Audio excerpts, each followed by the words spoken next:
Muy bien. Continuando con la siguiente sesión, en esta oportunidad vamos a ver lo que es flujo de fluidos en lechos porosos. En realidad serían lechos porosos fijos. Bueno, si queremos hablar de algunas aplicaciones, tenemos, por ejemplo, en los tratamientos de aguas con zeolitas o con carbón activado, tenemos los lechos porosos, que son como un arreglo eh, donde tienen partículas, pueden ser como ven aquí paralelepípedas o pueden ser incluso esferas, ¿no? En realidad, la forma de cada partícula varía con respecto a la utilidad y a la aplicación que se vaya a usar. ¿Sí? En este lecho va a transcurrir un fluido, ya sea un líquido o un gas. Las finalidades son muchas, ¿no? En este caso es fijo, ¿no? Porque también hay casos donde este lecho se expande, ¿no? Donde esta es la longitud inicial y llega a una longitud mayor, ¿no? Este lecho. Ahora, vamos a recordar un poco la porosidad. La porosidad sería el volumen ocupado por los huecos, ¿no? Que sería todo este espacio en blanco, dividido entre el volumen total del lecho, ¿no? Que se puede hallar fácilmente, ya que si este lecho tiene una forma de tubería, sería como un cilindro, entonces el volumen total sería el área de este cilindro. ¿Sí? Asimismo, podemos tener otra relación que sería igual a que la porosidad sería igual a uno menos la densidad aparente del lecho entre la densidad del sólido, de la partícula. Asimismo, tenemos lo que sería el complemento de la porosidad, es decir, uno menos la porosidad que representa la fracción de volumen de las partículas. ¿Sí? Es decir, la porosidad representa la fracción o volumen de los huecos y uno menos la porosidad nos da el complemento, ¿no? Que sería la fracción en volumen de las partículas. Muy bien. Básicamente lo que podemos hallar con estos lechos, estos fluidos, es la diferencia de presión, ya que como sabemos el gas o el líquido entra por este lecho y debido a las fricciones o debido también del mismo lecho, por tubería o por el mismo lecho, va a tener una caída de presión. Entonces, tenemos las siguientes fórmulas. La primera, que relaciona la caída de presión que estábamos hablando por cada unidad de longitud del lecho, va a ser igual a 150 por la fracción, habíamos dicho que esta era la fracción de las partículas, ¿no? Con respecto al volumen total. Sería uno menos la porosidad elevado al cuadrado. Todo eso multiplicado por la viscosidad, por la velocidad del fluido, entre la porosidad al cubo, por el diámetro, por el GC, que el GC sería nuestro sustento dimensional, ¿sí? Más 1,75 por la misma fracción de las partículas, por la velocidad al cuadrado, por la densidad dividida entre la porosidad al cubo, por el GC, por el diámetro. Asimismo, podemos relacionar la velocidad con la densidad, ¿no? Lo que tenemos aquí en el segundo punto, ¿no? Para que nos dé el flujo de masa por unidad de área. ¿Sí? Lo representamos como G, flujo másico. Entonces, reemplazando este G, ¿no? Porque podemos multiplicar aquí por densidad y abajo entre densidad, no pasa nada, no hay problema, sería 1 igual. Y acá tenemos lo mismo, ¿no? Multiplicamos acá por densidad sobre densidad, tendríamos densidad al cuadrado, pero por velocidad al cuadrado sería g al cuadrado, ¿no? Y en este caso sería g nada más. Entonces, tendríamos ya todo en función al flujo másico.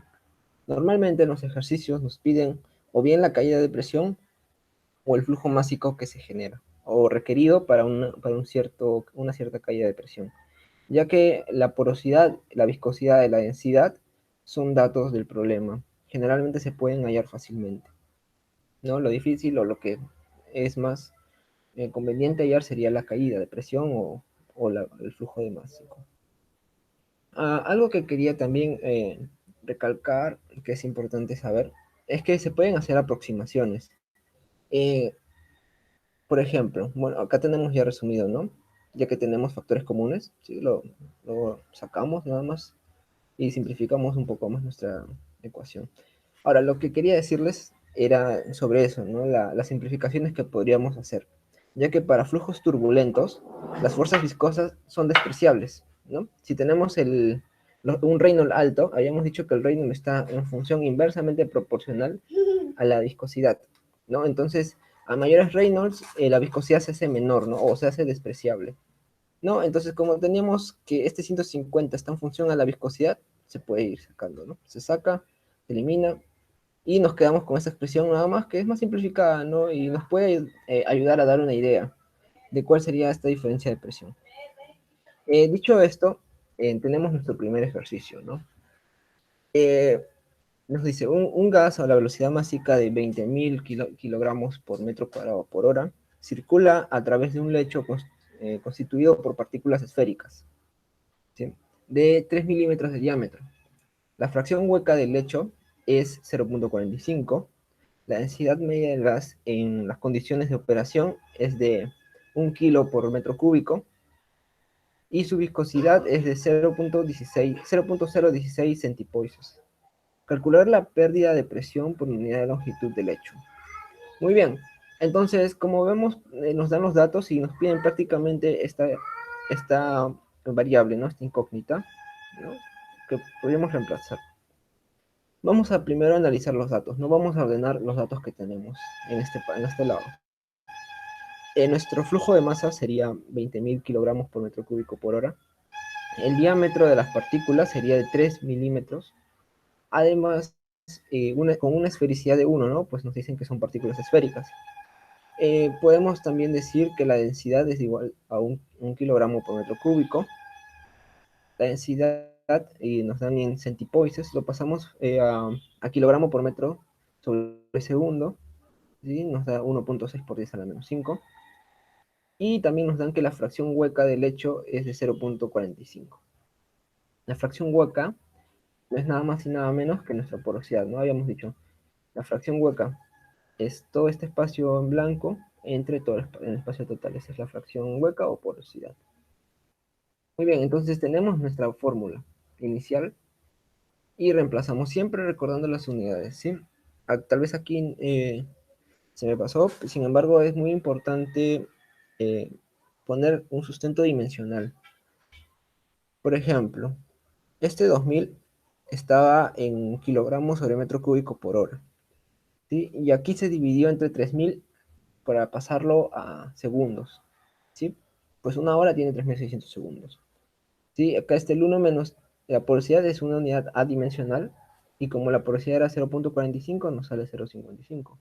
Tenemos la densidad, tenemos el GC, tenemos el diámetro de las partículas y también la porosidad al cubo, ¿no? Todo eso multiplicado por 150 menos el 0.55 sería como la fracción de las partículas, ¿no? Que es 1 menos la fracción hueca. Bueno, por la viscosidad, ¿no? Que habíamos dicho que era 1.6 por 10 a la menos 5. Tenemos otra vez la densidad y el G. Este G tiene que estar en kilogramos por metro cúbico por segundo, ¿sí? Por eso se divide entre 3600. Muy bien. Una vez reemplazando y multiplicando, dividiendo, sumando, restando, y se envían las unidades, nos va a quedar que sale 11.250 kilogramos por metro cuadrado sobre metro, ¿sí? Eh, Aquí nos sale en kilogramos, ¿no? Entonces tendríamos que multiplicarlo por una atmósfera que equivale a 10.332 kilopondio por metro cuadrado. Este kilopondio también se le conoce como kilogramo fuerza, ¿sí? Entonces, bueno, pues reemplazando nos da 1.97 atmósferas por metro de lecho, ¿sí? Esa es la diferencia. Como no nos dan la longitud del lecho, ¿no? Como este es el caso, ¿no? Si este es nuestro lecho, si nos dieran esta longitud, podríamos hallar la caída de presión total. Sin embargo, no lo tenemos, así que lo dejamos en función a dicha longitud. Muy bien, entonces, pasando a nuestro ejercicio número 2, nos dicen lo siguiente. En una tubería de 20 centímetros de diámetro se tiene, bueno, que tiene 10 centímetros de lecho empacado, o sea, este sí nos dan, ¿no? En nuestro L. Este 10 centímetros representa, suponiendo que es un cilindro, este sería nuestra longitud del cilindro, ¿no? O sea, sería este de acá, ¿no? La longitud, y este sería este representaría como que el diámetro de dicho tubería. Muy bien. Y nos dicen que cuyas partículas son esféricas también, de 2 milímetros de diámetro, o sea, más pequeñas que la anterior, acomodadas de tal manera, bueno, acá también ya nos dan la porosidad, ¿no? Que la porosidad del lecho es del 40%. Muy bien, nuestro E, que es la porosidad, sería el 40% o 0,4. Nuestro diámetro sería 2 milímetros y la esfericidad sería 1 también, ¿no? Porque nos dan partículas esféricas. Como vimos en la semana 1, o en la sesión 2, me parece, una de esas dos, ¿qué pasa si no nos dan partículas esféricas, si nos dan partículas como un paralelepípedo o como un cilindro? Eh, bueno, pues eso tendríamos una fórmula, ¿no? Hayamos quedado que la esfericidad de una partícula se halla con respecto a su superficie y al al volumen de la partícula con un diámetro equivalente, ¿cierto? Entonces aplicaríamos lo que conocemos ya desde la sesión 1.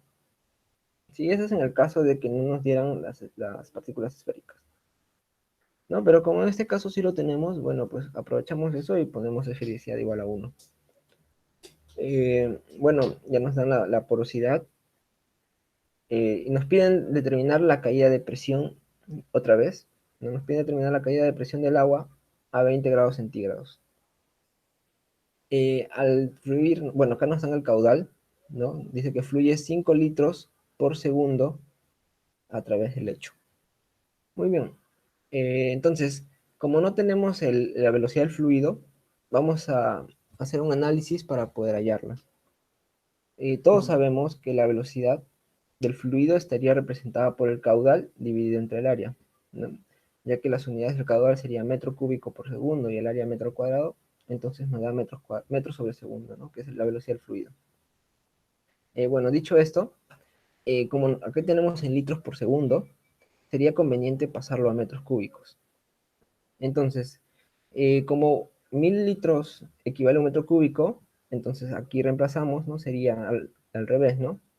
Un litro sería 0,001 metros cúbicos.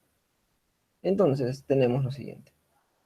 Bueno, reemplazamos aquí 0,005 metros cúbicos sobre segundo dividido entre el área, ¿no? Que sería pi cuartos por el diámetro al cuadrado. Y el diámetro, como está en centímetros, pasamos a metros, que es 0,2 metros al cuadrado, nos da 0,16 metros sobre segundo. Ya, bueno, esa sería la velocidad del fluido. Ahora, si queremos hallar el flujo másico, que está representado por la velocidad del fluido multiplicado por la densidad del mismo fluido, claro, sería igual, ya tenemos la velocidad, ¿no? 0,16 por la densidad del fluido en el sistema internacional, que sería 1000 kilogramos por metro cúbico. Vamos a suponer, ¿sí? Porque en realidad sabemos que a 20 grados la densidad es menor. Un aproximado, ¿no? Entonces sería 160 kilogramos sobre metro cuadrado por segundo. Muy bien. Entonces, tenemos aquí la diferencia de presión, ¿no? Por unidad de longitud del lecho, ¿no? Tenemos la fórmula que ya habíamos visto anteriormente, que es esta de acá, ¿sí? Esta fórmula es muy importante, ¿sí? En este caso, podríamos resumirla, ¿no? Podríamos hallar el número de Reynolds y poder decir, ¿no? Si es turbulento, reemplazándola por esta ecuación. Sin embargo, vamos a irnos por el camino más largo, ¿sí? Que sería el no simplificado, ¿no? Que es el de arriba. Ya. Entonces, tenemos aquí, reemplazamos la fórmula, ¿sí? Siempre con las unidades.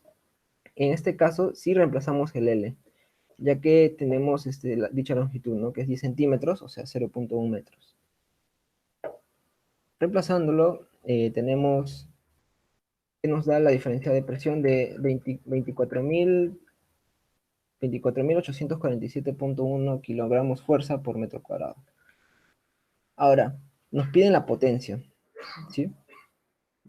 Bueno, no nos piden la potencia, pero podríamos hallar la potencia, ¿no? ¿Cómo medimos la potencia? La potencia sería menos la diferencia de presión multiplicado por el dicho caudal, ¿no? Que si tenemos dividido entre la eficiencia, ¿no? Vamos a suponer una eficiencia del 70%, ¿no? En realidad eso depende del ejercicio, ¿sí? Bueno, reemplazando, ¿no? Tenemos aquí las unidades en el sistema internacional, el caudal en metros cúbicos sobre segundo, ¿sí? Y tenemos que pasar, y bueno, como está en el sistema internacional, la unidad de la potencia en el sistema internacional es de watts o de vatios. Entonces tendríamos 177.48 vatios. Muy bien. Entonces, si tenemos si queremos un poco más de ayuda, ¿no? Estos gráficos en realidad es algo adicional, ¿sí? Pero nos va a ayudar mucho en lo que sería cuando los lechos no son fijos, si no son fluidizables, ¿no? O sea, se expanden. Tenemos el primer gráfico, que sería la pérdida de carga por fricción, ¿sí? Que más o menos es cuando nosotros sabemos que el Reynolds, debido a mecánica de fluidos, sería igual al diámetro de la tubería, multiplicado por la velocidad, por la densidad sobre la viscosidad, ¿cierto? Entonces, en estos lechos no pasa esto, debido a que por el mismo lecho sufre una pérdida de fricción, ¿no? Debido a, ahora vamos a ver el dibujito, ¿sí? Cuando pasa un fluido por acá, pierde carga, ¿sí? Debido a que hay contacto con este lecho. Muy bien. Bueno, pues entonces se multiplica por un factor de corrección, ¿no? Y eso se puede hallar fácilmente con la porosidad del mismo lecho, ¿no? Entonces, tenemos una porosidad de 0.5 para una esfera ideal, ¿no? Que sería esfericidad 1. Solamente trazamos y nos da un valor en esta tabla nada más y podemos corregir el número de Reynolds, ¿no?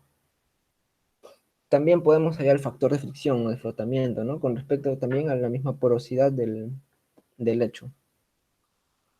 Y bueno, una vez hallada los Reynolds, una vez hallado el número de Reynolds, ¿no? Nos va a guiar a partir de esta gráfica o de esta gráfica, podemos hallar también el factor de fricción o podemos hallar esta siguiente fórmula que está aquí, ¿no? Esta función. ¿Para qué hallamos eso? Bueno, pues porque con esta misma gráfica podemos hallar el cambio de presión, ¿no? Sin necesidad de, tal vez si no nos dan todos los datos como en estos ejercicios, pero si tenemos el número de Reynolds, podemos reemplazar el número que nos da, ¿no? Si tenemos el F, si tenemos, bueno, el GC, todo este es un dato, es un dato que es 9.81 kilogramos sobre metro cuadrado, sobre kilogramo fuerza, me parece. Y bueno, pues tenemos la densidad, la velocidad, la longitud del lecho. Entonces solamente nos queda en función, solamente nos queda la diferencia de presión como incógnita, entonces podemos reemplazarla, ¿no? Con respecto al número de Reynolds modificado, ¿no? Por eso es la importancia de estos dos gráficos, principalmente.